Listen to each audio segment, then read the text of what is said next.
పోతన గారి జీవితంలో ఒక అద్భుతమైన ఘట్టం. పోతన గారు పర్ణశాలలో కూర్చుని భాగవతాన్ని ఆంధ్రీకరిస్తున్నారు. కర్ణాటకకి చెందిన ప్రభువు పోతన గారు నాకు భాగవతాన్ని అంకితం ఇవ్వనంటున్నారు, అందుకని చెప్పి వెళ్ళి బంధించి తీసుకురమ్మని సైన్యాన్ని పంపించాడు. తీరా వాళ్ళు వెళ్ళి పోతన గారిని బంధిద్దాం అనుకుంటే పర్ణశాల ముందు ఒక పెద్ద వరాహం ఒకటి పడుకుంది, తెల్లటి పంది. ఆ శ్వేతవరాహం కోరలు చూపించి పెద్ద అరుపరిచింది. భయపడిపోయి వాళ్ళు వెనక్కి వెళ్ళిపోయారు.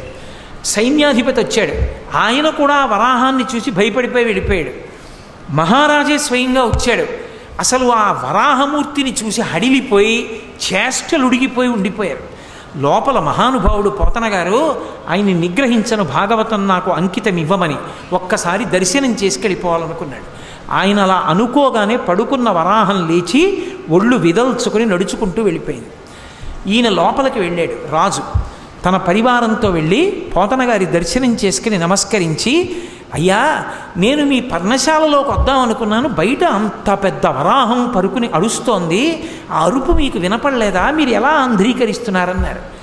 పోతన గారు రెండు చేతులు ఎత్తి నమస్కరించి అన్నారు, నేను యజ్ఞవరాహమూర్తి ఆవిర్భవించినటువంటి ఘట్టాన్ని ఆంధ్రీకరిస్తున్నాను.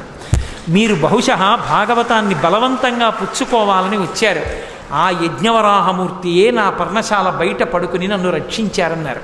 పోతన గారిని రక్షించినటువంటి అవతారం ఆ యజ్ఞవరాహ అవతారం. అంతటి అద్భుతమైనటువంటి స్వామి, అంతటి అద్భుతమైనటువంటి అవతారమూర్తి. అటువంటి యజ్ఞవరాహాన్ని స్మరించడం చాలు.